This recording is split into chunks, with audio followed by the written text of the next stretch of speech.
Namaskar. The Gunner site is back. Today is Monday, and a very important topic that needs to be discussed. In fact, two topics that we are going to discuss. Let's welcome the General Ravi Shankar, General Raj Shukla, and General Harimohan Iyer. Namaskaram to all of you, sir.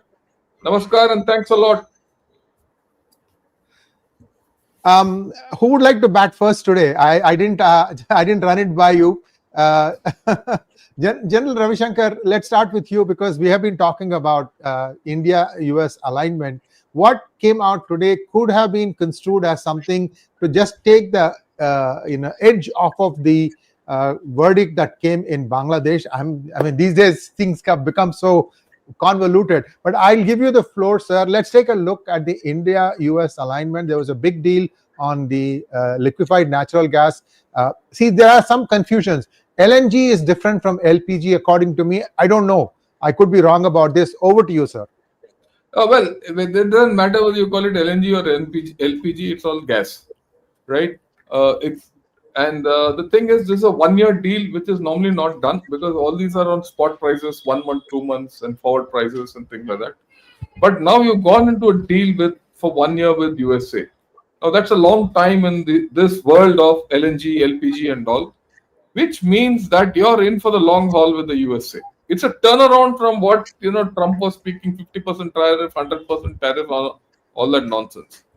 But you can't see just because there's a LNG deal which has been struck for 1 year, it doesn't mean that that's the only deal. Look, the way I look at it, there are 4-5 factors, and I'm sure others will weigh in on this. But let me outline the factors. The first factor is the India-US defense partnership is pretty deep, right? We've been with them for the past 20 years, in fact 25 years, and we've got our complete strategic logistics fleet or strategic airlift, a lot of our firepower, a lot of our other kinds of logistics and ISR capabilities are based on US equipment. And that equipment is going to stay with us for the next 25, 30 years. Whether we like it or not, whether US likes it or not, India likes it or not, we have a relationship going forward for the next 25 years. So if that is going to be sacrosanct, I mean, that's the fundamental on which you're going to think, you have no choice but to cooperate. So somewhere this tariffs have to start a thing. Otherwise, both lose. And I think that realization came. And that realization came when our defense minister and Pete Hegseth, their war secretary, signed the 10 years defense framework agreement. I mean, the 10-year defense framework agreement always existed. It is just a renewal for the next 10 years. There's also a commitment for logistics. There's also a commitment for ship repairs. A lot of their ships don't have to now go back all the way to wherever they were going for repairs and refit. That infrastructure is available in India. Plus, you have this 4 basic agreement: Beka, Lemova, Dismova, and all those. They're not running away anywhere. So I think there is some sense dawning on this whole relationship both ways. And now, last I heard Mr. Trump saying, "Oh well, we have to reduce the tariffs on India. It can't last forever." And then earlier he used to talk of, we're going to cut off, India has to cut off oil from Russia, importing the oil from Russia. These days he's also saying they'll reduce. It's going to be considerably reduced. Now, considerably reduced is very elastic. It's elastic in volume and elastic in time. So there is a realization. But more than all this is Trump has hit a hard wall with China. There's no headway with China. Okay. Apart from the no headway with China, China and Japan are in a big spat. There is a renewed interest of China going into Taiwan, right? And there are the spat with Philippines is going up. Then Japan, Taiwan, and Philippines are into a lot of deals, which has got China up in a smoke, right? Now, all these put together, the Indo-Pacific has come up. If the Indo-Pacific has come up and the focus has come up, which General Raj Shukla did mention in the last podcast of ours, right? And that the fact that America seems to be waking up again. Okay, like Rip Van Winkle, it went to sleep, or Rip Van Trump.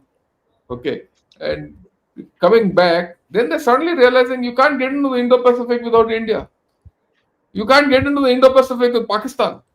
Definitely not. Right. So the hard facts of geopolitics and the way things are played out are coming back up. And I don't. I mean, even last time, and it's been my consistent position that this problem with USA is going to be it's timed, and that time is over. Yes. What has changed with the USA is there is no strategic relationship. It's a relationship. Whether it will go back to being strategic is a point of it's a moot point. So I think this relationship has got its own depth. Like I said in the beginning, it's not going to bottom out. Right? We don't have a choice with each other. Actually, that's the fundamental. With China, you have a choice. With USA, you don't have a choice. There's a limit to the choices you can make. Right? So this is what I thought I'll put across in the beginning. Back to you, Shreya. Thank you so much, sir. General Raj Shukla, this presents us with a lot of opportunities, in my opinion, sir, because there is a dawning in the United States, especially looking at how their weaponry is made. 90%, 80 to 90%, depending on which military contractor you talk to, sources their components from China. So they may be able to, if there's a full blown war against China, 15, 20 days is all US will be able to last. After that, they don't have any more. The pipeline is going to get stuck. That's one of the challenges that they have. On the other hand, India has proved itself more than sufficiently that it is a responsible power, whether it is politically or militarily. India is a very responsible power. So I foresee closer ties between India and United States, especially from a defense point of view. Uh, your thoughts are you've been studying this area, especially the Indo-Pacific, for a long time. I'd like you to weigh in. How deep do you see this is going to go? So let's do some plain speaking today on the Indo-US relationship.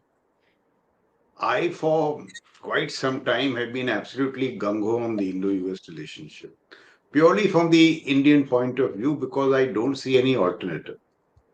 So, post February 2025, when the weather began to go bad, I somehow did not see any change in the long-term climate. I think that is what General Shankar also was alluding to. What do I mean by that? It is when as India, plots its rise, we have no choice but to lean on the Americans if we have to balance China. And the Americans have no choice but to lean on India if they have to balance China. But this coming together of the Indo-US relationship has many metrics. There is the size of our market, what we buy from them, trade, tariffs, and a whole lot of other issues. But the central point, I mean, what should we reach the grand bargain around or about? My own view is that there has to be give and take. India is also, not entirely innocent. We have been very protectionist. If you ask me frankly, our tariffs have been high. So in this give and take, uh, I will leave it to the specialists. We may have to give something on agriculture, uh, do some of this energy stuff. But the grand bargain is what we get from the Americans in terms of technology. Because those really cutting edge technologies, we have no other source but the Americans. And let me tell you, in both the countries, there is a huge anti US lobby amongst Indians, which will lie low for a while and surface when things go wrong. And that's exactly what happened when things went wrong with President Trump. And there is this lobby in America, I presume represented by the likes of Lutnick and Besnet, those who think that India is not fair. India puts a lot of conditions. India does a lot of moralizing, strategic autonomy, this, that, and the other. Both have a point. Perhaps India does too much of this moralizing strategic autonomy, this, that, and the other. And the Americans are too transactional. You speak to some of the senior service chiefs and army officers, they'll tell you that despite our buying so many of these platforms from the Americans, when it comes to, in-country programming, use of their weapon systems, they attach a whole lot of conditions, which makes it very difficult for us to, use this kind of equipment. Let me just give you an example. I heard it anecdotally, though say we take F-35s from the Americans. Say, I don't think we have been talking about it at this point. Why do we need F-35s? In the current BVR stalemate, you cannot operate in the contested envelope without stealth. I think everybody knows that. What are our options for stealth? Su-57 from the Russians, F-35s from the Americans. The Su-57s, for some strange reason, have not performed in Ukraine. So our only option is the F-35. But if our relationship was on a sound track, I think we would have got the F-35s by now. But because of this moralizing, and the fact that the F-35 needs weekly software updates, and the Americans will say, if you have the S-400, we can't give you these F-35s. It is these things that come in the way of an expanding Indo-US relationship. So the grand bargain, in my view, is that we make some concessions on agriculture, this, that, trade, tariff, but we must get high-end technologies from America, not in the technology transfer mode, but in the joint development, because we have no other option. Let me also say this, and I would love General Shankar and General Harimohan to respond. While the Russians have been good friends, they've given us a whole lot of stuff. The Russians have resourced the rise of the PLA in the first phase and continue to do so, giving the Chinese high-end technologies, fixed generation aircraft, quieter submarines, this, that, and the other, which they don't give to us. So even when it comes to choosing between this best friend, Russia, and the Americans, in terms of technology, I think the only hope is the Americans. And the final point I'd like to make is this, that, India does not want America's treasure. We will shed our own blood. The only thing we need from you is technology. And the Americans must somehow realize that a technologically enabled India, a technologically enabled Indian military is in the American self-interest. So every time this question, why should we give you, you will have to give it to us because you have the edge. In technology, it is asymmetry. But 25 years of the relationship have proved that it suits both the countries well when they align. And I entirely agree with General Shankar that if we can display the same statesmanship, both India and US, if they stay together, we will balance China far better off. In any case, I don't see any other option. Thank you so much, sir. General Harimohan Iyer, I would like you to weigh in. So one harsh truth that is emerging is that India still, even it says that it's the number 2 cell phone manufacturer for the world, there's a lot of import content that is coming in from China. Just like, US finds itself in the same situation as far as its military components is concerned.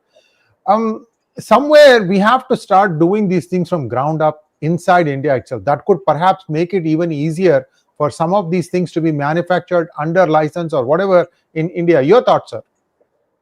Good evening, and thanks for having me on the show. I totally agree with you, but we can't go to step number 5 right directly. Possibly we are. That's why I said 1, 2, 3.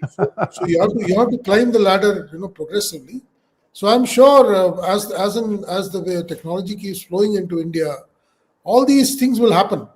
The first thing is imbibing technology and absorbing technology.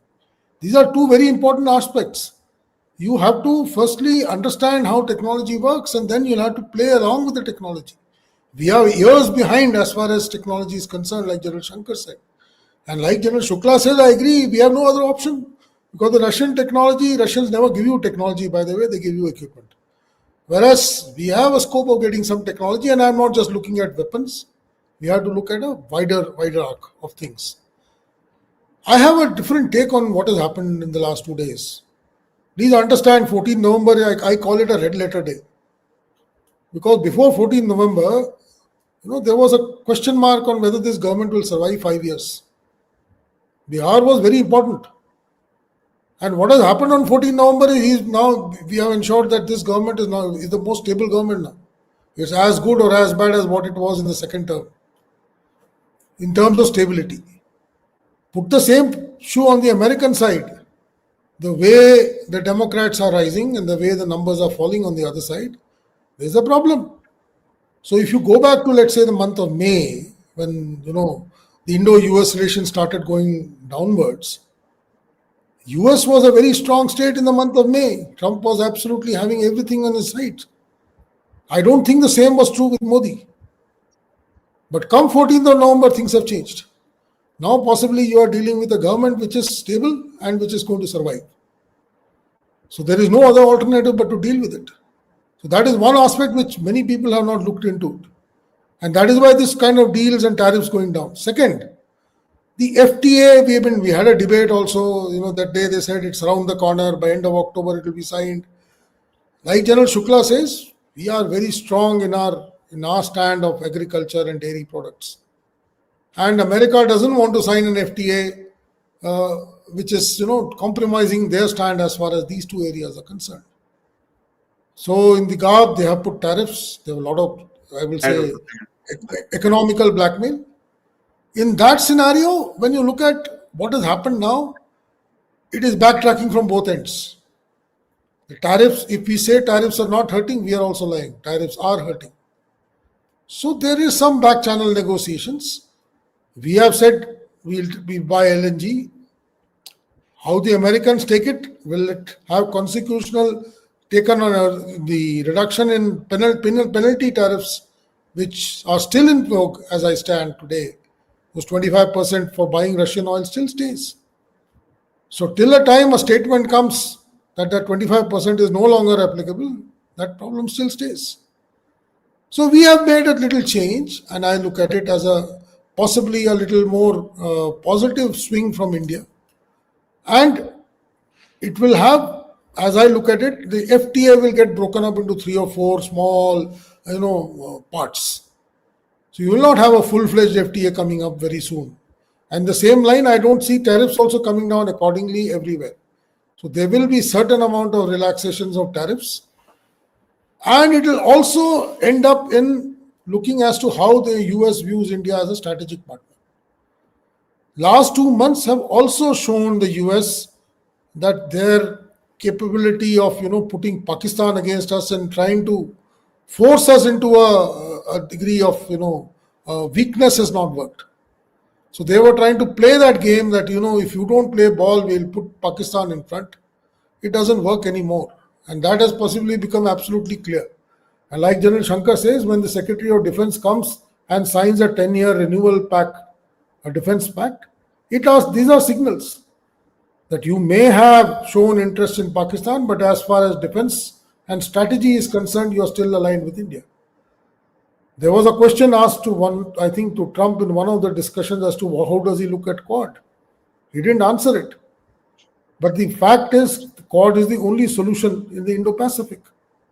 And without India, there is no Quad. I think we discussed it last time, it will become a straight line. So until and unless you bring Indian Ocean into the game, it doesn't stand as an Indo-Pacific region. And I guess the planners on both sides have realized that this standoff needs to be, pulled down. And this particular development which has happened in the last 2 days is possibly one of those baby steps towards bringing this relation back to normal. It is going to take its own time. Like General Shankar said, what was there before February, whether we become the strategic partner or we become economic partner, these are games, these are things that we'll see as things flow out. As of now, I believe that US has agreed to continuously develop the G414 as part of the deal, but that deal is yet to be physically signed. Will it happen or not is a question. How far we are able to balance our program with Safran to push the Americans into pushing this deal, these will be games which will be seen over the period of time. Everybody is going to hedge, and today's India is in a very strong position to hedge its requirements. So in that context, I look at the current development as a start, And the next 6 to 8 months, you'll find slowly things becoming either normal or possibly it might go other way also. So the next 6 months, as I see, is going to be a very interesting times, and this may be just one of the start points in that. And LNG, like I said, as I look at it, it's a win-win deal. We continue to buy Russian oil as much as we want to, and we get LNG for 1 year at a price which is fixed. So we get, as far as energy is concerned, a win-win situation. And if the penalty tariffs are taken off, then it will become an actual overall win as far as this deal is concerned. I'll be looking forward to more details as far as how the other aspects of the trade deal are worked out and how the Indo-US strategic defense deals go ahead from here. Thank you. Thank you so much, sir. Now let's pivot on to the second topic. This is something that has been. Sir, go ahead, sir. Go ahead. I just want to put a point in because I think this is important. This, you see, what General Shukla said is pretty important in the sense that look, we have very little choice except USA to tackle China, right? But the flip is also true, which did come out. But I want to put it across how USA feels. Farid Zakaria, about 3 or 4 times he's mentioned. Look, if you want to replace China for anything, the only country which can do so is India in terms of scale. No other country can do it, right? And that is something which is coming home to everyone. That's a very important thing.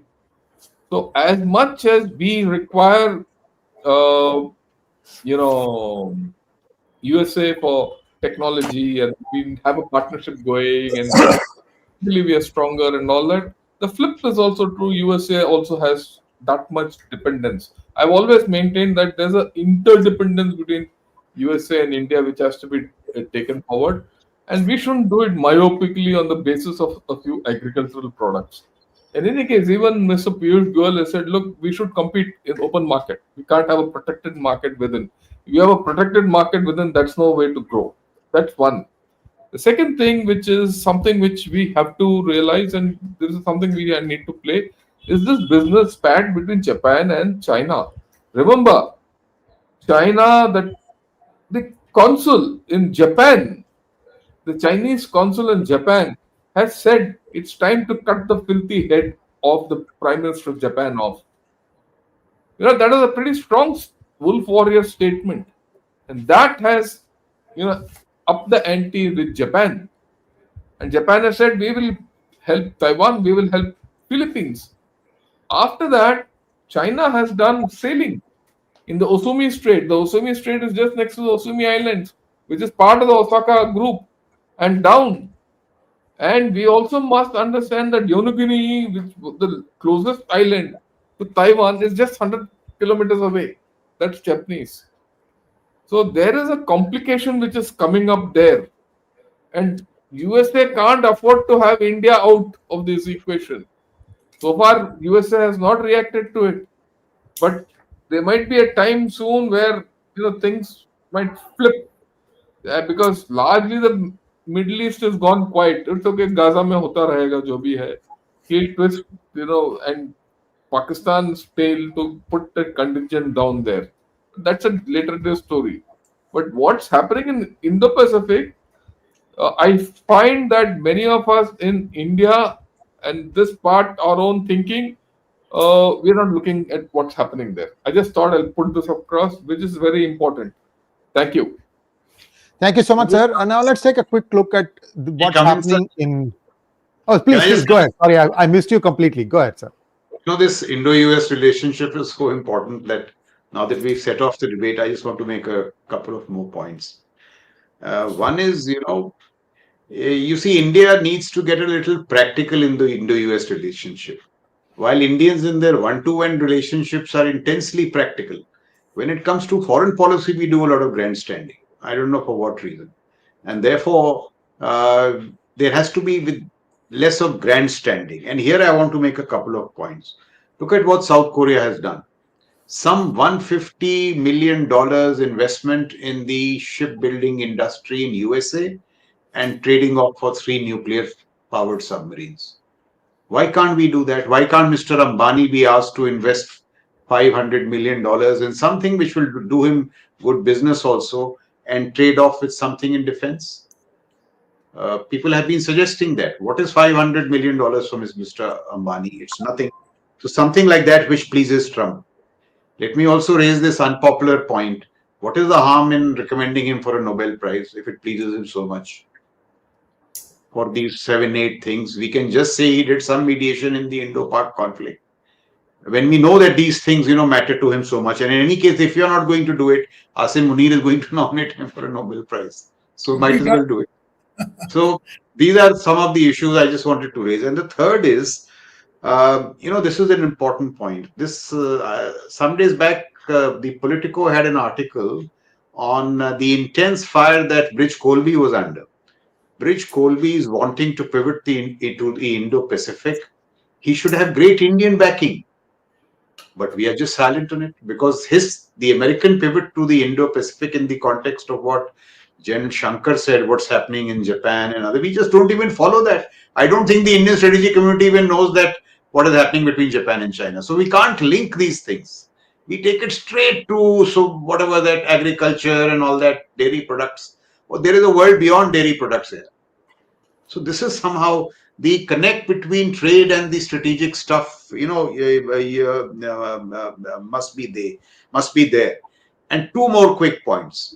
See, the power of sabotage is so much that despite Mr. Hexes and Mr. Rajnath signing that 10-year framework, I can't think of anything very substantial which has come out of the Indo-US relationship. Endless moralizing, talking, Indus, trust, acronyms, nothing is coming out. So the people who argue for the Indo-US relationship want it to convert into products and deals. There is nothing to show. So we must really take stock of what's happened, in terms of all the promises that were made, because only once those begin to show in day-to-day life, business, commerce, those in the defense space, will we realize that the Indo-US relationship is so important to us. And the last point that I wish to make is the Americans must do their mathematics. It is simply bad mathematics to alienate 1.143 crore Indians for, I don't know what that is, 250 million odd Pakistanis. It is just bad mathematics. And the last point is, see, we've been talking so much about Quad. As long as we keep this lie on that Quad is about vaccines, it will never take off. Quad is about deterring China. Deterrence doesn't mean that you have to do it through deploying force. There are many ways of deterring China short of force. But to say that Quad is about vaccines is idiotic. That's why it doesn't generate traction. So these are some of the points in all humility I wanted to make with regard to the Indo-US relationship. Thank you so much, sir. Let's get to the second topic, Bangladesh. And this has been brewing for a while. In fact, riots have been happening for a while. And the way this is going, how can an unelected government sentence its former prime minister to death?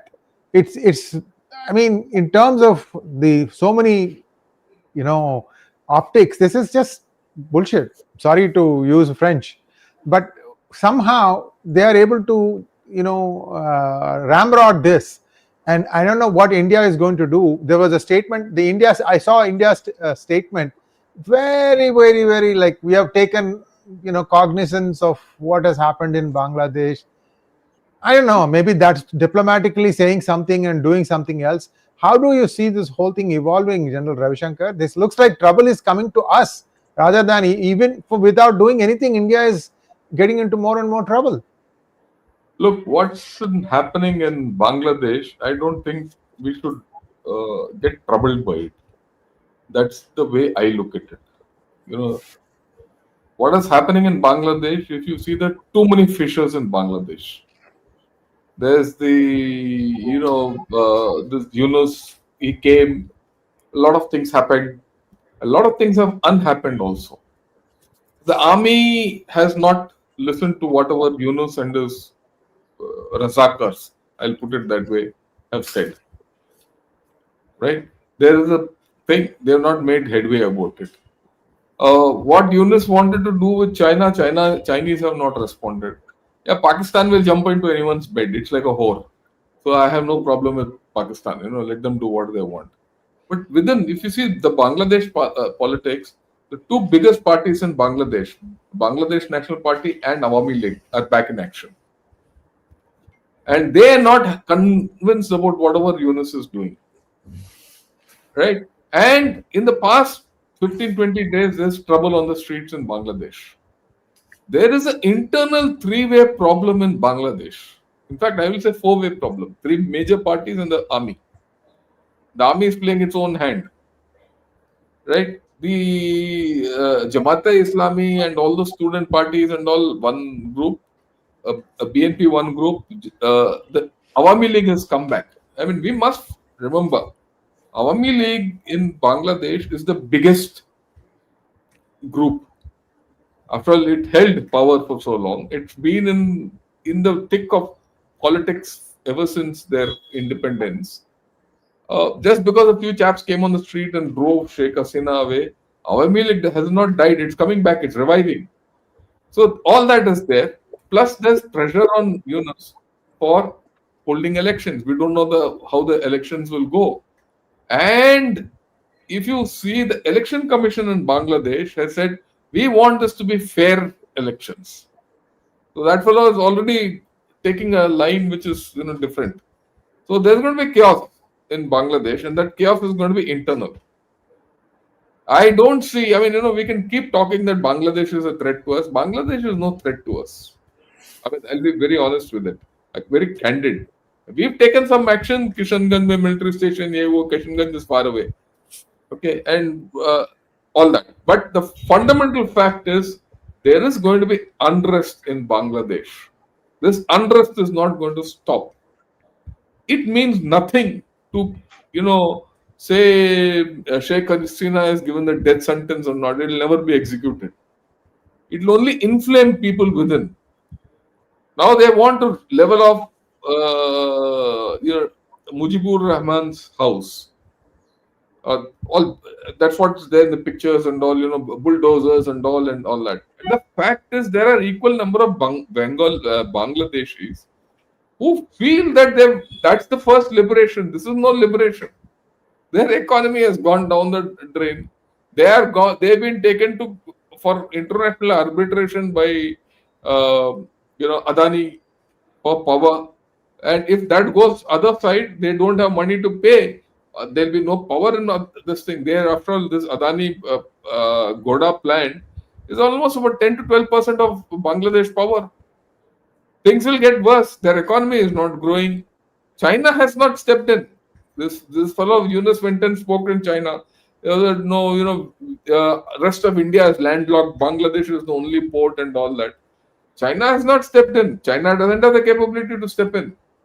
It might have technology, inside. But China has not stepped out anywhere. Neither has it stepped into Bangladesh, and it ran away from Middle East strategically.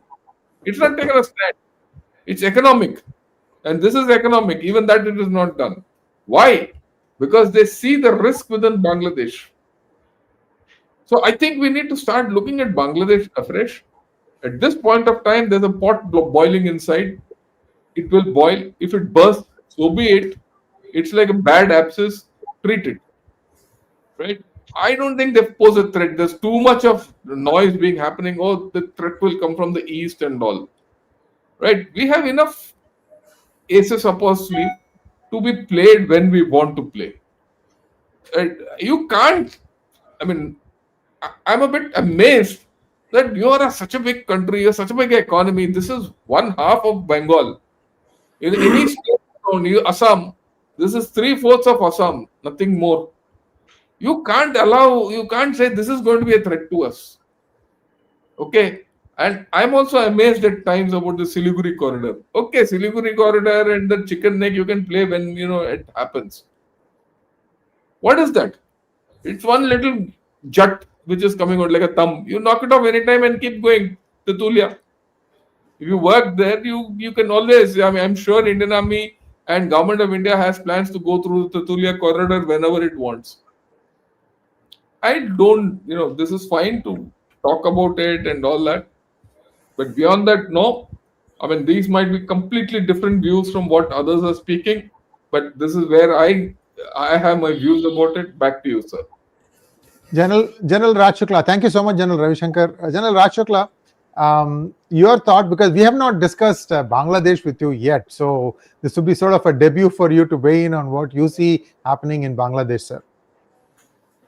Yeah, so on this debut, I'm afraid I must disagree greatly with General Shankar. So Yeah, that's it's okay. ominous debut on that score. But see, let me just outline the reasons why I say so, and then of course, perhaps Hari can play the arbiter. Look what the Americans see. We have to decide if Vikasit Bharat has a power element, then where is India as a power? We are a middle power. We will get better and better. And what does powerhood mean?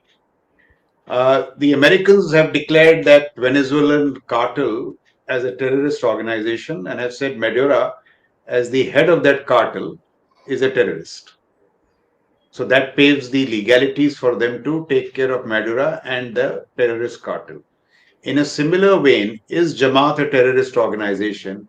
And is Yunus the head of a terrorist organization? Now, today we may not have the power to do this kind of stuff. But if this is a future goal, we must start working towards it. Now, how do we work towards it? Can we allow the penetration of our immediate neighborhood by China in the manner that it has done?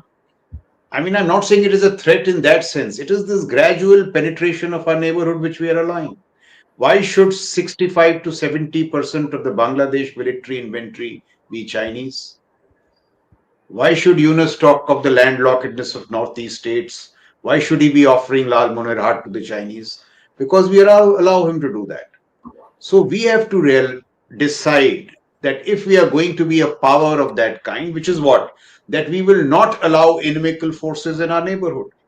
This American pullback to the Western Hemisphere is also because they realized that while they were bothering about the whole world and Indo-Pacific, Central and South America was being penetrated by the Chinese. So they are saying, let's pull back and make sure the Chinese don't come here. So that is so how do you do it now? This business of DIA and theater commands, years back, one person who had put it lucidly was Mr. Subramanian, the father of Mr. Shankar. He had told the Indian military that please wake up from your obsession with the LAC, and start looking beyond. Meet the threats beyond before they come to your borders. In that sense, he created the DIA. The DIA was supposed to be the int guy doing all this stuff around us and not leaving it solely to raw. But what did we do with the DIA? For a strange set of reasons, we have told him you just confine yourself to Kashmir and a little bit of diplomacy here and there. This is not. DIA was supposed to shape it. And the theater commanders were supposed to be created so that they helped the DIA in shaping this. So the DIA, the theater commanders, and the Indian military were supposed to actively intervene in the chaos in Bangladesh and Myanmar. The manner in which they should intervene cannot be discussed on television. But we have to decide that are we going to build our power in this sense. I am a big advocate of doing this because as we become third largest economy and get closer to that, people in our neighborhood should not dare to do all this kind of stuff. And one last point I want to make about Pakistan. What has happened in this Al Falah University tells you that they are creating a Jaish module right in your capital. So if you don't have this kind of stuff, this is what they'll end up doing.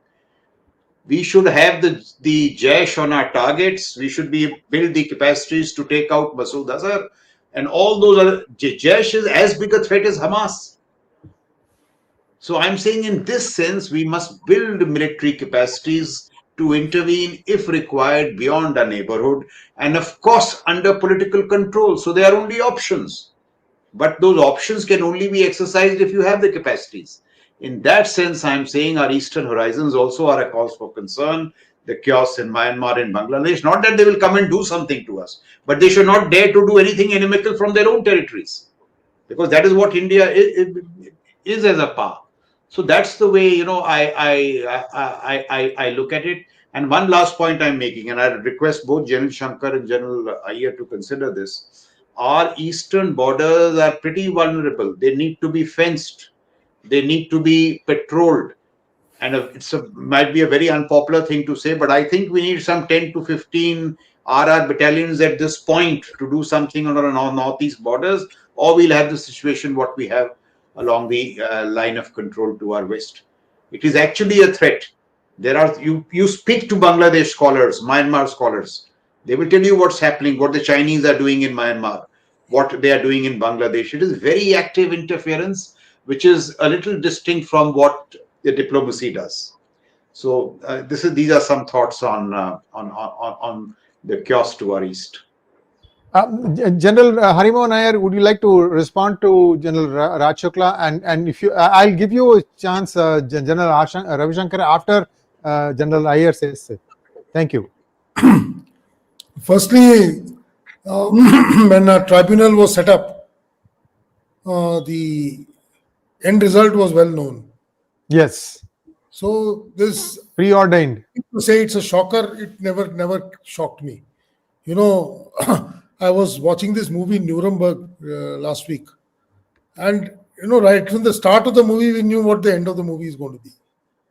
So whenever such tribunals come up in scenarios like this, the end results are known. So when a tribunal was set up, that she is going to be permanently taken out of the game is very clear. So what is going to happen now is they're going to bargain with her that you don't come back and you continue to go in exile or whatever. That kind of a bargain will happen. Whether she stays in India or elsewhere, these are questions which possibly too early to speculate. But that having said, Sheikh Hasina's absence in Bangladesh is a huge loss for us. So that in that context, I don't agree with General Shankar. When Sheikh Hasina was in power in Bangladesh, at least that portion of our borders, to a large extent, we were very comfortable with. The last 9-10 months, we are not so sure about it. I don't know whether we need an Assam rifle increase or an RR kind of a scenario, but that border is, I will say, volatile, if I'm not live. And it can become live anytime. And it will become an irritant to us. It may not be a kind of a major military threat, but it will be an irritant which is best avoided. So in that context, I will like to keep Bangladesh in my focus. And if you say the way Modi started his journey, he wanted to strengthen SARC. In his first when he was about to take oath, his first thing was he said, I want to revive SARC. 10 years down the line, see where he is today. You start from Maldives, other than possibly Afghanistan, where we have made some headway. By and large, SARC is now not with us. Our neighbors are not with us. And you can't live in, and you can't prosper, and if you're looking at Viksit Bharat, you can't have irritants all around your borders. And you can't suddenly say, I will take this also, I will do that also, I'll create 5 theater commands and I will, deal with them accordingly. This is only going to be impeding your growth. So to that extent, we need to look at political solutions to this. What we should do, I guess we should keep quiet. And I totally agree with the way you may call it a timid response. I call it a very diplomatic response. So you convicted her, so what? Does it have international recognition? If you go through that what's it called, ICPPR, whatever, ICCR, it does not found to logic anywhere. You can't give death sentence just like that in absentia. So to that count, I guess the kind of response which India has given is right on the right lines.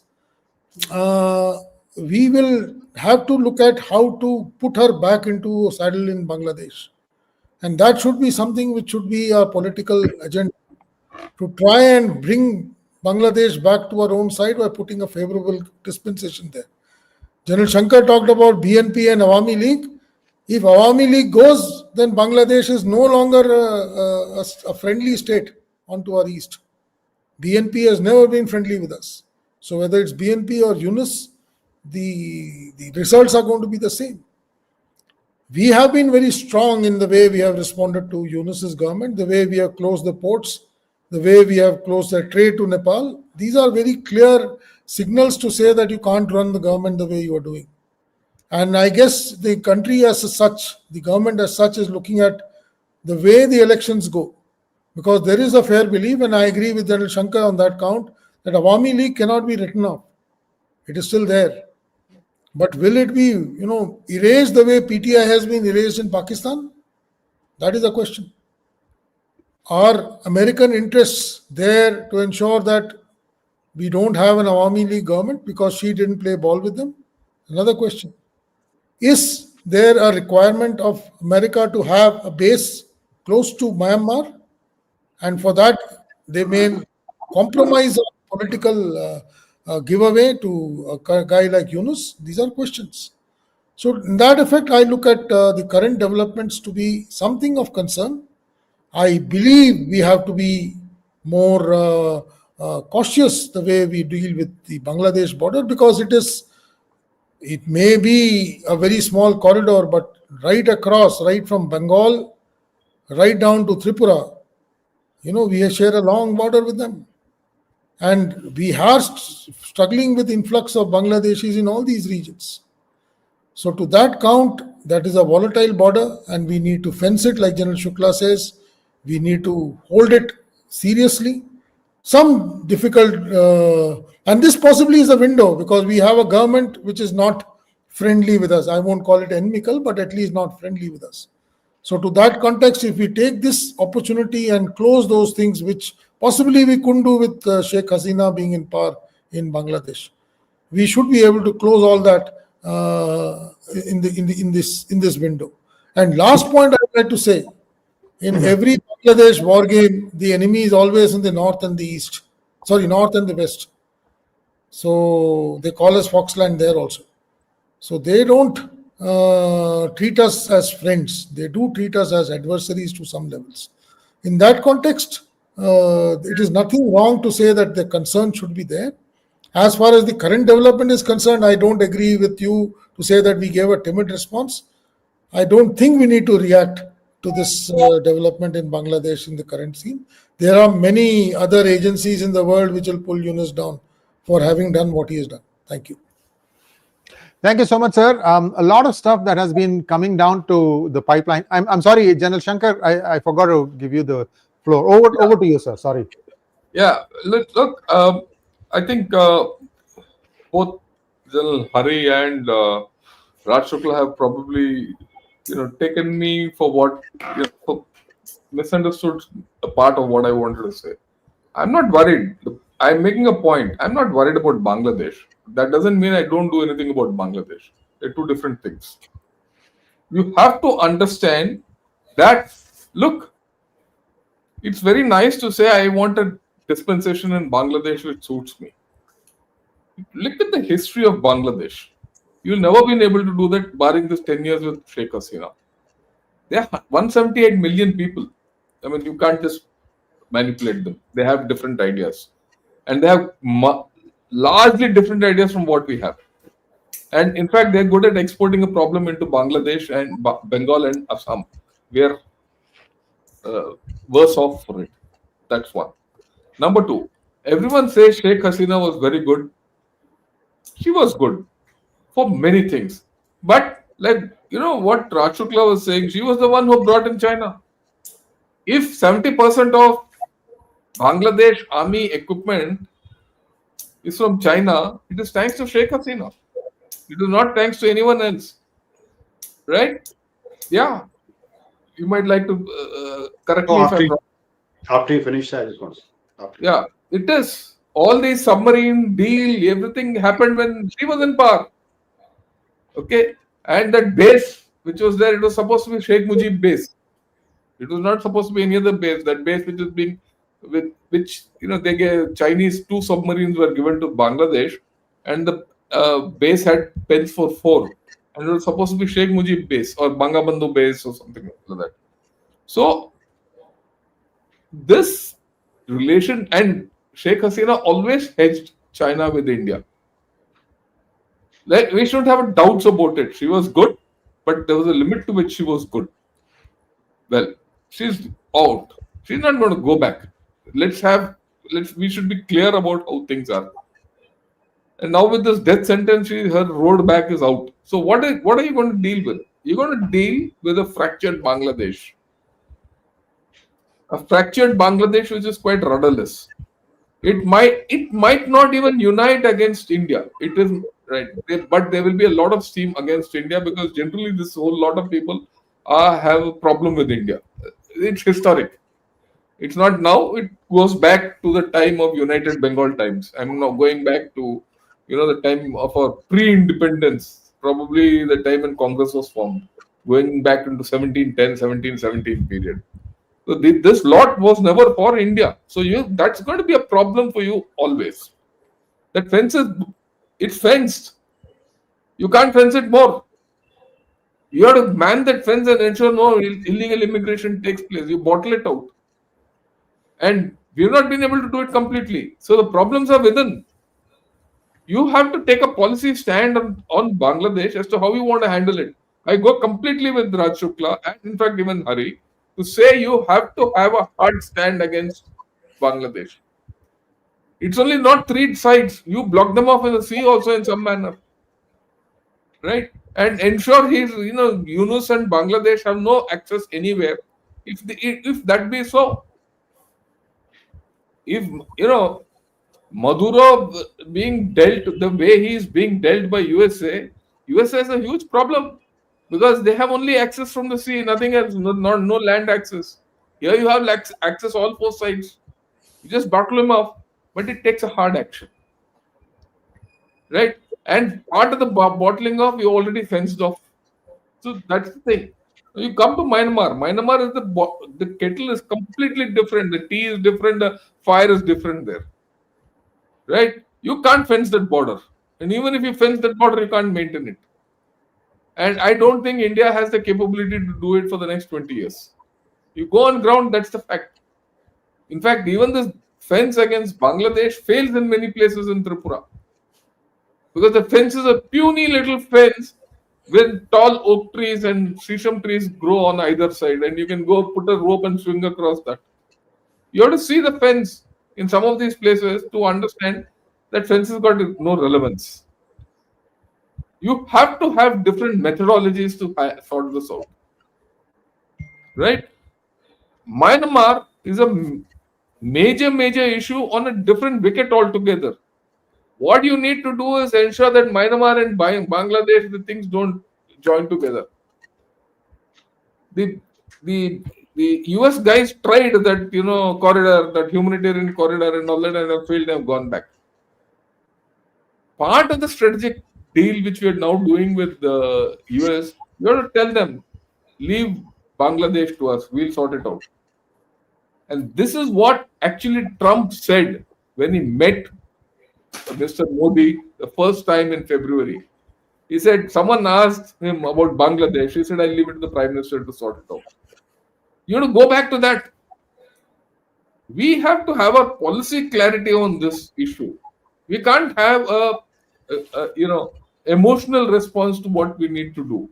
We have to be strong with them. They know this thing. Let's be very clear. You have given them everything. You gave them cheap electricity. You gave them cheap food grains. You gave them access to exports. Everything you gave. And they've turned the other way around. So leave it at that. The soft approach won't work. We need to have the hard approach. That is the thing which I'm more worried about. The fact, will we take that hard approach? I'm not worried about Bangladesh creating problems for us. I'm more worried about whether we'll can we create problems for Bangladesh and discipline it. I'm using the word very deliberately so that it falls in line. Right? We will have a hostile neighbor for some time to come, whether we like it or not. Unlike Myanmar. Myanmar is not a hostile neighbor to you. Myanmar is sitting in a set of circumstances which you can't handle. If I go into Myanmar, it will take the whole day today. Right? I think We have to have a pragmatic way out of this whole story. We don't know which way the cookie will crumble in February, if at all it crumbles. We don't know whether the elections will be held or not. Whichever dispensation which comes out of this whole story, yes, of course, we need to influence the whole thing. That's a different story. You need to have a hybrid approach here.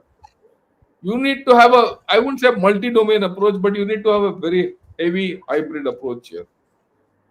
And that's where I think we have to have our own internal policy. I'm not misreading Bangladesh. I'm not worried about Bangladesh that they'll do they'll create a problem for us. They will create a problem for us, but you need to create problems back for them. Thank you. Back to you, Thank you so much, sir. General Raj Shukla, would you like to come in? And I'll let you in, General Harimohan Iyer, right after that. General Raj Shukla. Yes, I really want to comment because Gen Shankar has brought up some very interesting points. See, why did Hasina go to China? Why is the Bangladeshi inventory Chinese? Because Indians are grandstanding. We don't give militaries lethal aid. What aid do the militaries want? Non-lethal aid.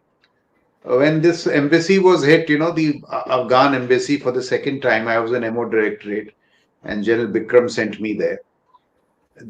I forget the Afghan chief's name. He was a Sanders trained guy. He told me, I have seen many people like you. If you have come to give me a moral lecture on non-lethal aid, let's wind up this discussion. We'll have dinner in the evening and you go back tomorrow. And he gave me, we've been telling the Sri Lankans when they wanted aid, we said non-lethal aid. Afghanistan, when they want, the Afghan chief told me, we are a proud military. I have tanks, I have guns all lined up. All I'm asking for is spares. What did we offer him? Uniforms.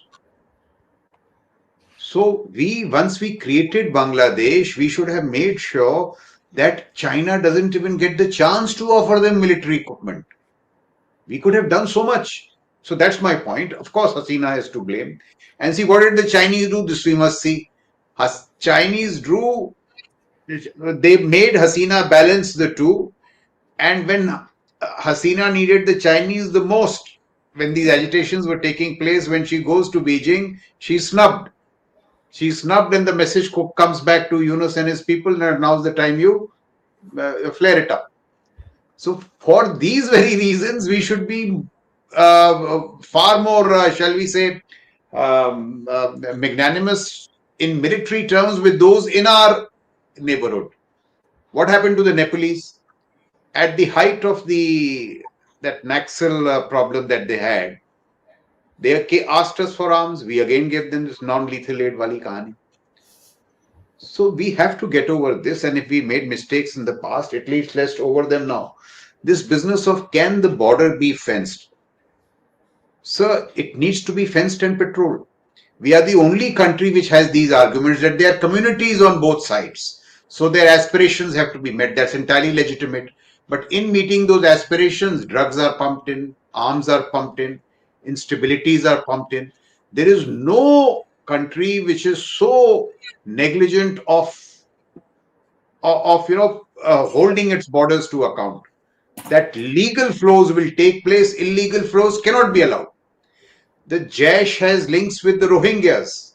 The Jaish has links with Jamaat. At this point, a terror attack could be being plotted from the east.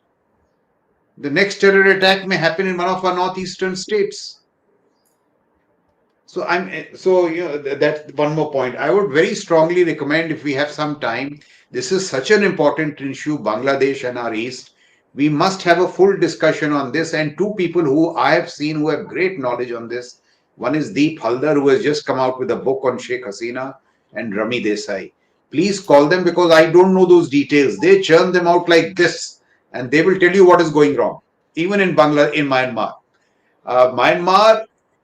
In all the kiosks and the ethnic armed organizations, the Chinese are already in. And what are we still doing? Wait and watch. These are very standard terms in the Indian lexicon. If you are in the system, you know it. Wait and watch. मतलब wait and watch कि जब तक वो खतरा हमारे sir पे ना आ जाए, हम कुछ नहीं करेंगे. That battle of Panipat syndrome, or whatever it is called. Now, why I keep making these points is because we can do so much so better. We have the talent, we have everything if we just overcome these issues. One last point I want to make, unconnected, but just a thought came to my mind. Look at this from both the West and the East.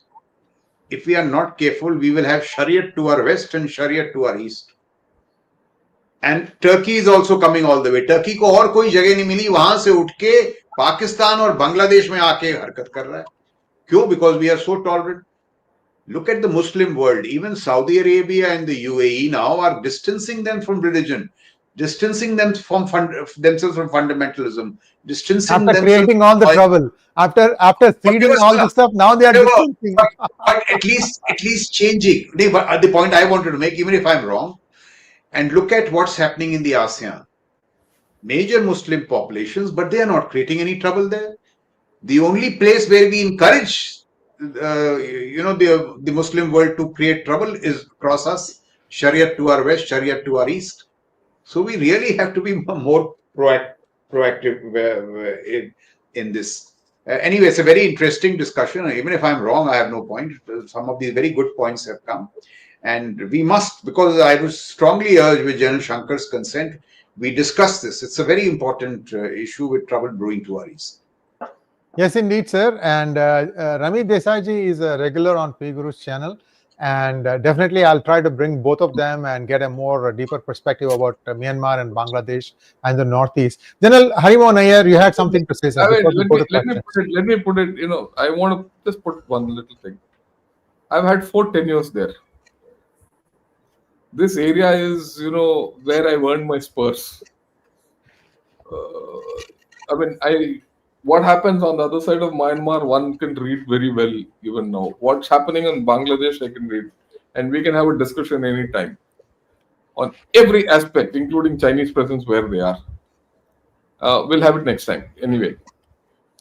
Thank you, sir. General Harimohan Iyer. The point which I was trying to make is we can't sit on our hunches to say everything is hunky-dory. What General Shukla says, you have a policy which says we will not interfere anywhere, but we want everybody to be, happy with us. We will not help you, but you should not get helped by somebody else. I agree with him totally how China entered Bangladesh. A country which was created by us became inimical to us within 8 years of its existence. So what I wanted to say was Sheikh Hasina is the second chapter. When Mujib was killed and Zia took over first as a martial law administrator and then as a politician, followed by his wife, there was an extended period of time Bangladesh was alien to us. And we have possibly not learnt our lessons even after that. Last 10-15 years when we had a favorable dispensation there, did we do enough? Did we ensure that that nation is taken care of? That is a problem which we have to look at, and possibly, there are so many other things. Today, whether you like it or not, everybody talks about today influx of refugees all over. I won't call them refugees, I call them illegals who come possibly even today. Some work was happening in my house. I guess the people who worked there were people who came from there because they had names like that. And that is the kind of thing which is happening across India in our hinterland. So are we going to get fixated on that just because they have started coming in, we will now become inimical with them? Did we properly groom them or keep them in our thing? You see, the issue of Maldives comes out loud and clear. Maldives are turning around after a series of bad period because they realize the Chinese are not to be trusted. So are we creating enough confidence into Bangladesh to say that China is not the right place to go to? They are the people who are going to ditch you. Because China has not been anybody's friend anywhere. Let's be very clear. It has got its own interest to look at. The larger point is, as a nation, we need to look at what is our strategic, I won't call it depth, I will call it strategic interest. Sometime when General Shukla was one of my commanders and we did a war game, we were talking about, Horn of Africa, right up to Australia, the entire area we should be interested in. Putting it on paper is okay, but what have we done? I totally agree with him. The DIA should have been looking well and beyond. Is he? No, he's not. Whether the Ministry of External Affairs allows the defense ministry to be part of these kind of developments? No, it doesn't. So we can't say that everything is hunky-dory and we'll put fence and we'll patrol and everything will be fine. Somewhere or the other we'll get drawn into a troubled area. And today I'm a little worried because, again, I said, like, I agree with General Shankar, they will not do. We are not worried about an offensive kind of a threat coming in from Bangladesh. But you can't afford to have irritant which is bordering 9 of your states. That is what is the reality today. Bangladesh borders 9 states. And if you add Bihar to it, which is just across, it's the 10th state. So in that kind of a scenario, today's development needs to be looked at, because I agree, that's the end of Sheikh Hasina. She is history. She will never go back to Bangladesh. So now we have to see who's the next guy that you have to develop, who's going to be favorable to us in a long time. And I hope our ministry is working on it. Thank you. Thank you so much, sir. Before we go to questions, I just have a couple of inputs of my own. I don't know if you have had a chance to read the book Cowboys, Kaoboys by B. Raman. And he said, after India liberated Bangladesh, for some inexplicable reason, the RAW was completely pulled out. And that allowed the ISI to come back in. This is his words. I'm not going to, Absolutely, yeah. So this is what he said in his book. And also there's another interesting statement. He says there is some disturbance in a northeastern state, and the government of India is getting inputs from 3 entities: from the police of that state, from RAW, and also from the military intelligence, which happened to be there. And eventually the military intelligence turned out to be right, but the political system worked, assuming something else. They made a mistake. So these things happen. My point in saying all this, sir, is I completely concur with all of you. The DIA has to be active, and I can't say enough about intelligence. Is what it smokes what the thought is forming. When the thought is forming, intelligence starts flagging you. General Raj Shukla, you wanted to say something, and I'll bring you in, General Shankar. General Raj Shukla. One quick point. Yeah. You see, our whole approach to anything to do with military is minimalist. You just see Zelensky is going to buy 100 Rafale jets from France. What did we buy? 36. Look at our size. Look at his size. This is just one example which comes to mind. Military mein minimalist. This has to change. We need to invest in military intelligence, technology, all this kind of stuff in accordance with our strategic weight. And everything goes around this. So DIA की भी अभी जरूरत नहीं है. Rafales भी थोड़े से कम ले लो. All that. When our threats are just leaping ahead of us. So we have to revisit this whole business. Wait and watch कि chaos होता रहेगा और जब तक all this non-lethal aid. I don't know how they have got into our lexicons. We seriously need to pull them out or pull out of them. General Harimohan Iyer, you wanted to say something, sir? Totally with General Raj Shukla. You can't have a nation which is, starved for its own resources. He wanted us to help Bangladesh with equipment with what? Our own army is not adequately stocked. So what can we give them from us, from our kitty?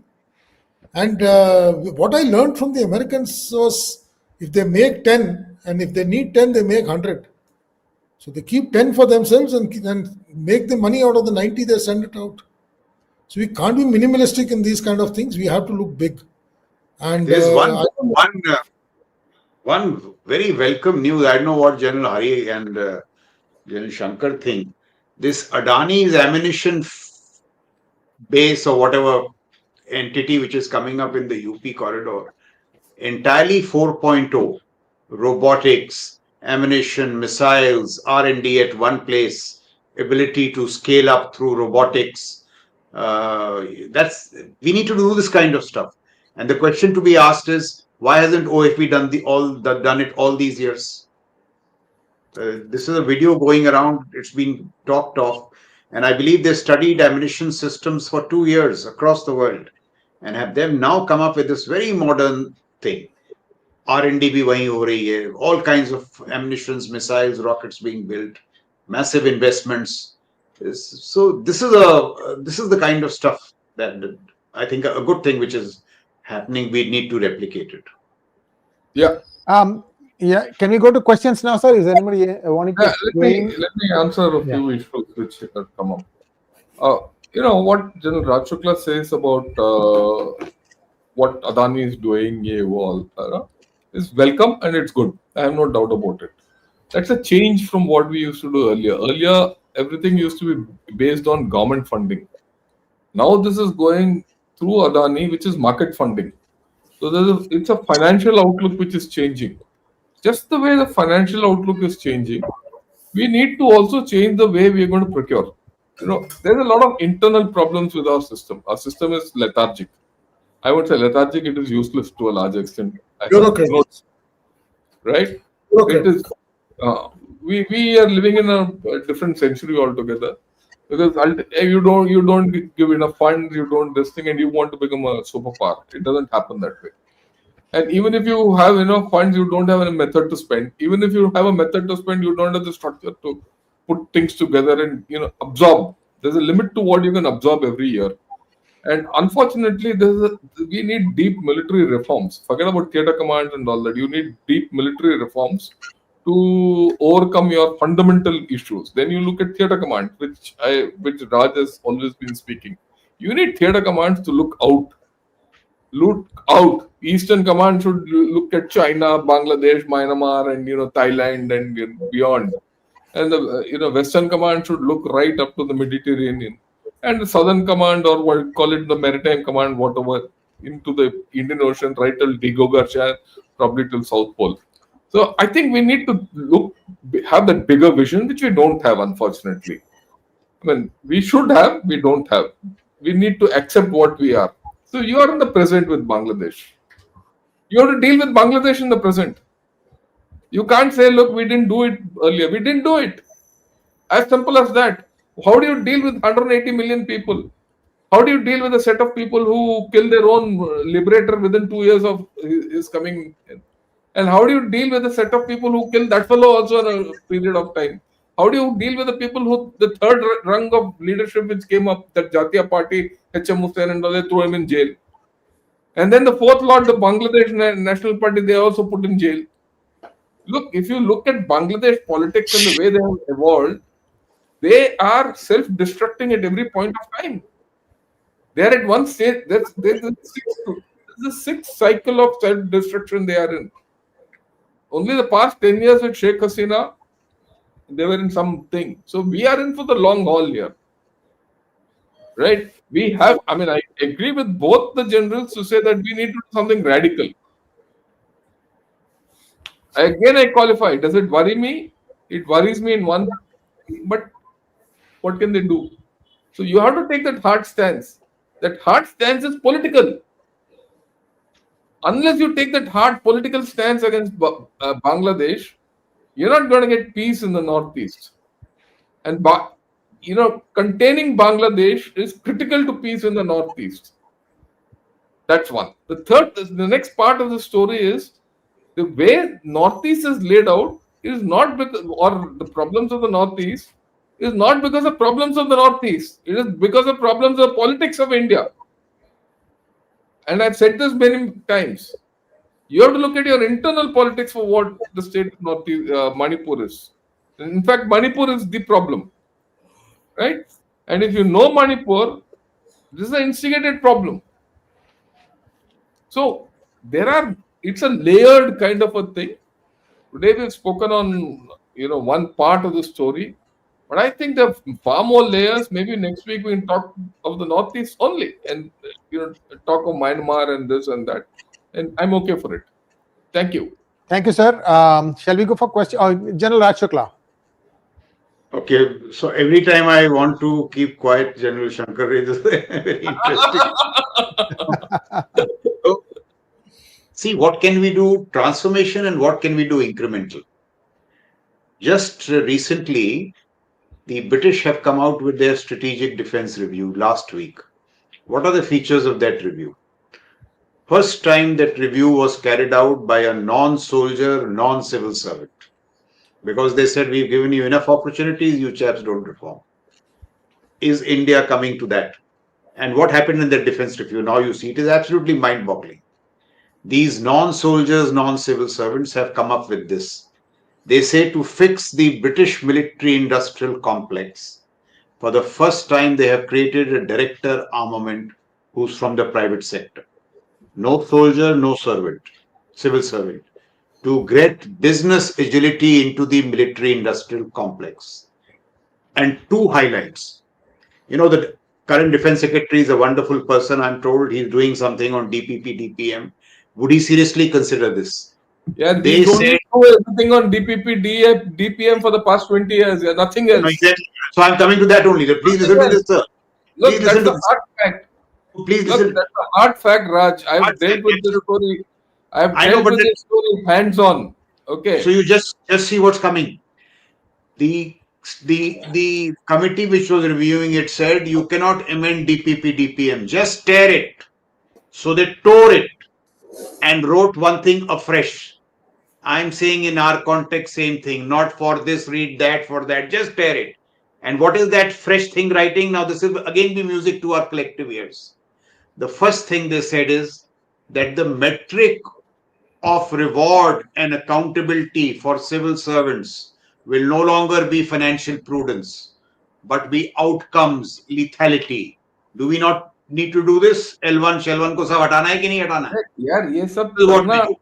है नहीं Now, करना this, ठीक है but one करेगा minute, just कौन one, okay, one last point. Can I just make one point? यही मेरा point है कि देखो जो अमेरिकन्स कर रहे हैं हम नहीं कर सकते, जो ब्रिटिश कर रहे हैं हम नहीं कर सकते, चाइना तो ऑटोक्रेसी है, तो हम क्या करेंगे? अपना ही कुछ कर लो. So I'm saying there are transformation, there are great measures. Incremental क्या है? Incremental, we have stood by Hasina. We are still standing by Hasina. Could we have stood by her in more material terms when she was in trouble? Why did she have to run to China? And three, what are we doing to back Wakar Zaman, the army chief who is pro-India?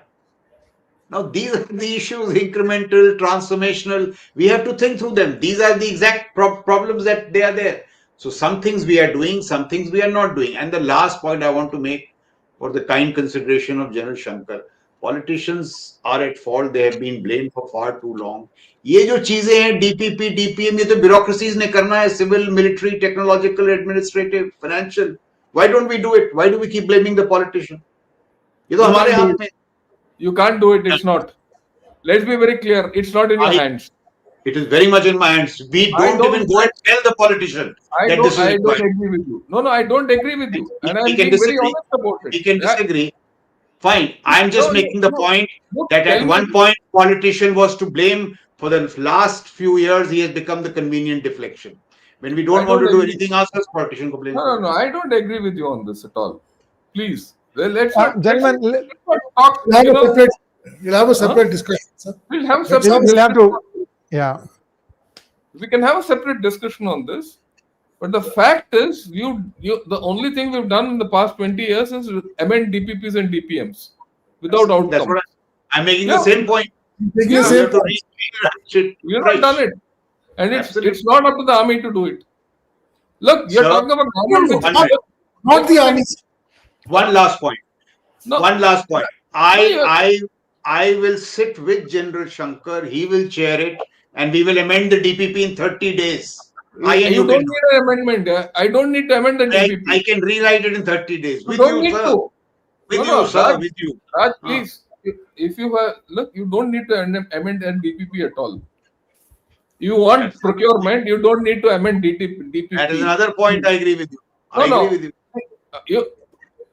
You're dealing with someone who's done this. Okay. So we'll have a separate discussion on this. Yeah, let's have a separate discussion on this one. We have to go to questions now. We have a lot of questions. I'm sorry, gentlemen. I think let's go to the first question here. Divakar wants to know, now that Sheikh Hasina may be back in the saddle, should we be resigned to the torrents of hostile and belligerent illegals from Bangladesh? General Ravi Shankar. Look, let's be very clear. Sheikh Hasina won't be back in the saddle. Okay, she'll not go back to Bangladesh. We should be very clear about that. I think he's That's the missed, first he's thing. missed a knot. I think Huh? he's missed. I think he's missed a knot in the question because the rest of the question is talking about that only. Right? We cannot be resigned to torrents of hostile and belligerent illegals from Bangladesh. We need to take action. Am I bothered about that? No, I'm not bothered. I shouldn't be bothered. I should take action on it. It's time for very serious action on this whole story. And there is going to be tremendous instability coming out of Bangladesh, which you need to handle. Yeah. Next one, please. General Raj Shukla, this is for you, sir. With due respect, you spoke about creating deterrence against Pakistan after Operation Sindoor, but after Delhi and Srinagar blast, somehow we have not created enough deterrence. See, deterrence is not created over weekends. Deterrence takes long time. So I'm arguing for combat overmatch with Pakistan, which we invest in some capacities. It will take a while for that to happen. Till then, I mean, what we did in Sindoor, we have to expect a reaction. Whatever he has done in Delhi is a reaction to that. But do we have options? We have further options. Let him try. So I'm saying in that sense, but my idea of deterrence, or say with both the people, Pakistan and China, is this, that we can have combat overmatch with Pakistan so that 6-7 years from now, if we seriously build these capacities, he or the Jaish will not even think of doing what they are doing. There are a series of measures which we need to do, not because we love to do such things, but because we are in such a hostile neighborhood. And with China, we can create similar deterrence through what I call technological innovation, asymmetric deterrence. These things can be done, but they are not created over weekends. They take time. Next one, please. This is for General Harimohan Iyer. If Government of India can come together and create a product like UPI, what stops private sector IT from creating next FANG and AI in India? Can they stop labor arbitrage and focus on innovation? I am fully convinced that we have the capability to do anything. Possibly, we have the demographics, we have the brains. The only area where we lack is possibly in the vision. And that's what General Shukla has been saying. Somebody has to lay out a vision on which these things work. We are very good workers, but we are not very good visionaries. And that is somewhere we have to come to grip with the requirement. If we want to be a power to be counted in the world order, you can't be running the system as part of the passenger. You have to drive the system. And to that extent, we need a lot of changes. It will start from both the government, the people, and of course, the political stability. You can't have competitive instability in a nation and look at these kind of things happening. I am very certain that we can, if China can create deep seek, we can also create an AI platform. UPI is the best example for it. So very convinced on it that we can do much better than what we are doing today. Next question, this is for General Shukla. It seems that US government's outreach towards India and vice versa is tempered by long history of close business links between US Indian private interests. Your comments? See, before this, I just want to make one point. The very questions that they are coming out, the depth and nuance that they have, were not there in the past. So with this growing awareness amongst not only three military guys, but those who are watching the show, this will drive defense reforms. This depth and nuance was not there in the past. As far as the India-US outreach is concerned, I'm saying primarily they are strategic in nature. There is one more initiative which is afoot. It is to get business together. The logic is that even when there is, shall we say, governmental dissonance, can business come together? Here I am of the view that while business should come together, it must try and come together unless it is lubricated by governments. At least in the area of defense, it doesn't sustain. So private interests, why not? It should happen. And ideal is what? Say an Indian startup is mentored by an American prime, given technology by the Americans and deals sealed by the Indian government. This kind of stuff, it should happen. And I can list out 10 domains where it can happen over the next 10 years if our bureaucracies, both civil, military, Indo-US bureaucracies, minimize the dissonance. Next question to General Ravi Shankar. Why do we play Mr. Good Guy all the time? Or is it we, international agencies, don't have, or internal agencies, don't have the capability to create confusion in Bangladesh? It's Intelligence agencies. Yeah, we don't have a strategic culture. As simple as that. Unless you have a strategic culture of getting hold of your neighborhood and actually acting. We had an act-east policy where we were not acting. Right? Even now, it's not too late. Like I said, look, I can keep looking back and saying we didn't do this, we didn't do that. Well, that's gone. You have, with the present situation, react to it.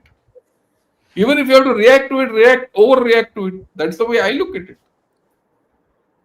I can keep talking of cows boys and cows girls. It doesn't matter. They're gone. They're dead and gone. What you have in front of you is a Bangladesh which is festering in from inside, which is going to be a chaos. You know it. So deal with it. I mean, if you want to be a power of reckoning, you can't be Mr. Good. You have to be Mr. Bad. No one likes the Chinese. No one likes the US. Why should you want to be the good boy and keep doing everything nice? Yep. Next question to General Harimohan Iyer. Raj, you have a word on it. Yeah, please. Will it? Raj Shukla ji, you wanted to say something? Mr. Bharat Karnad had a good way of describing some of the deficits in our foreign policy in the neighborhood. He said Chinese power inspires respect. Indian power inspires resentment. Why resentment? Because we promise, we don't deliver. Non-lethal aid, pareshan ho jata hai. So we have to change this. This is one. I just thought I'll bring this up because the issue came. Sir, I would argue the counter also. If you remember, in the first term of Trump, he poked fun at Modi for India building a new parliament building and library and dams in Afghanistan. Today, who does the common Afghani like? It's India. So there is some things we did get good. I mean, we did get it right. It's still a moving target there. General Harimohan Iyer, yes. I agree with you. Afghanistan, we got it right. No, so you say India US has a strategic relationship, right? Yes, But yes. But does it stop CIA from operating inside India? It's a question. Well, what's stopping India from operating inside Exactly, US? that is what the question is. When they did, sir, let me finish that. When they did, they got their knickers in a twist. Absolutely. So, Sriji, the point I want to make is this: in your neighborhood, I don't know how many neighbors they are. If they are 9, it should be 9-0. Why should it be only Afghanistan? Neighborhood, It should be with you. Yeah. In your pitch. Dominate it. Next question, please. This is to General Harimohan Iyer. Next one, please. Oh, yeah. This is next question. Vijay Chandran wants to know, good evening, and will it not be a win-win situation if India agrees to buy the American corn and convert the entire corn into ethanol? Your thoughts on this idea? The kind of it's just give me a little bit of amusement with the kind of volatile talk one sees on the social media of ethanol blending into petrol and the effects, whether it will be a very good thing for the masses. That having said, I guess that is what is going to happen. If you at all get into a deal with America to buy corn, it possibly will go into the ethanol basket, possibly generate more ethanol and some other wayside products. And that is the way forward. You'll have to look at balancing out your trade. You can't, like General Shukla had mentioned, you can't have too many restrictions on, say, you don't enter my agricultural sector, but I want technology from you. Nobody is going to give it to you free. All right. Neither do you have the money to buy, nor do you have the trade-off things, to barter things to buy from.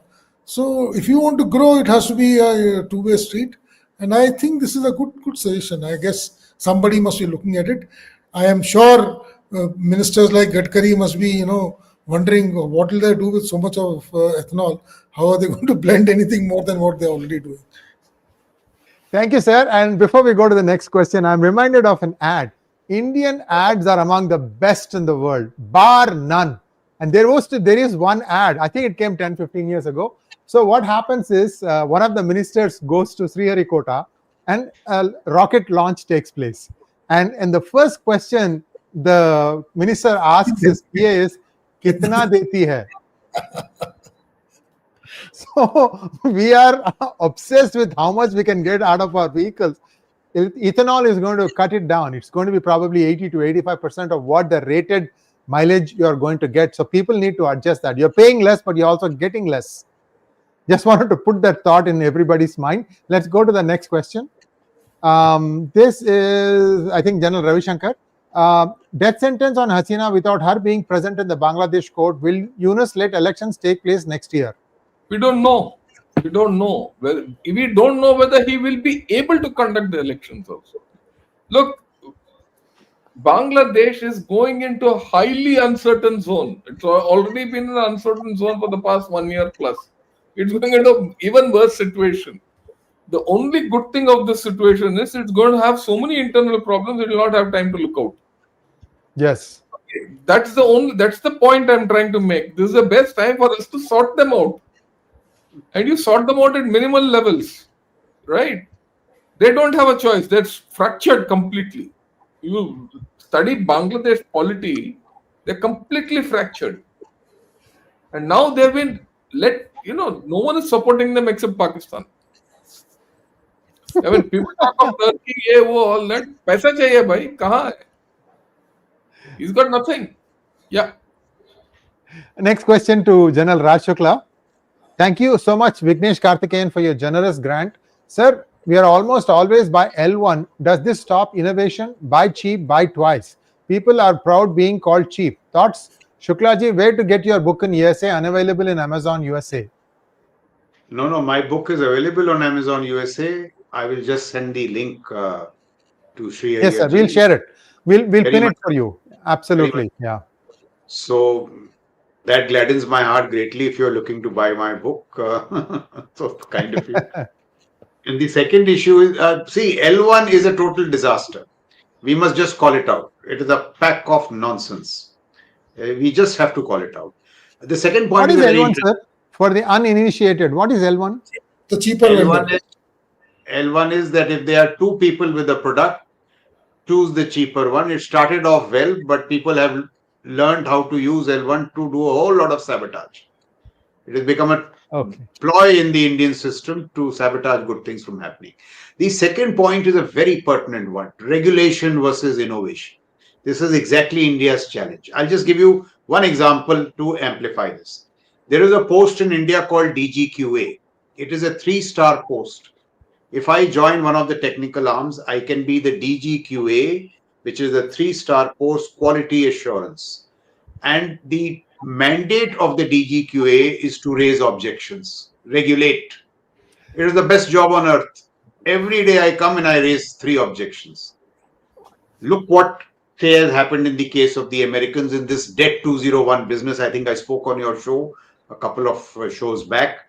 4 top technical guys inducted into the American military, and they are told by Secretary Hegseth that pick out the fluff in the American system. They pick out the Black Hawk helicopter, I think I said on your show, and they get the cost down from $144,000 to $3,000 through 3D printing and so on and so forth. Now look, in one example, you have innovation. You are told that if you take this product out, put a product in place and get the cost. Now that is innovation, even in regulation.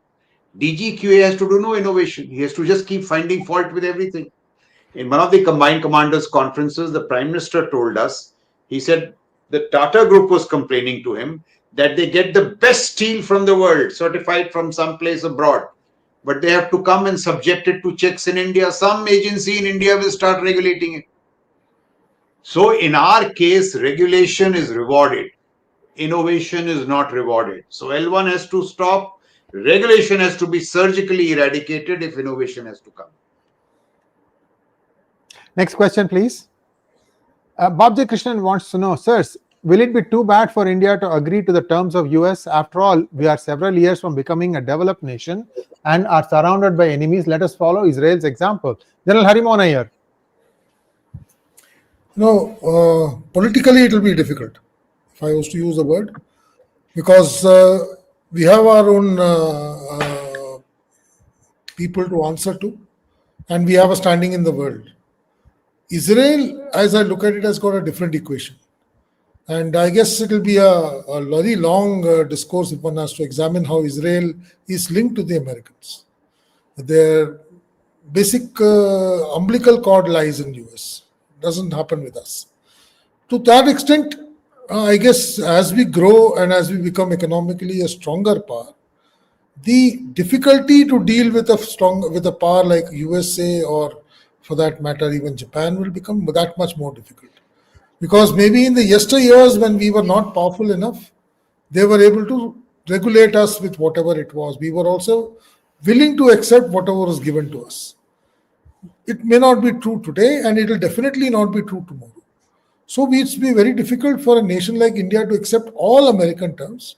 There has to be negotiations. Yes, we may have to yield more because we are not equals. That is something which people who are into the negotiation thing must know, where to say that yes, this is beneficial for the growth of the nation, and therefore possibly in these areas we'll yield today, possibly wait for the time when we'll become more stronger and then take a stronger stand in those things. And like General Shukla mentioned, technology is one area where there is no reason for us to not yield. We have to yield because we are technologically not strong enough as it stands. So there has to be a balanced approach, and I think that is how the trade negotiations are happening today. I personally feel it will take, some people say 2-3 years, I think it will take more. It will be negotiated in bits and parts. It will not be a wholesome trade deal as many are expecting. Thank you so much. And I'll have to go. Kindly excuse me. The other questions can be taken. Thank you, sir. Thank you so much. Thank you. And that brings us to a close of today's program. And what a session it was. And we're going to have more such fruitful sessions in the future. Please do like, subscribe, and share this video wherever you are watching it. And once again, thank you, generals. And we'll see you very soon next Monday.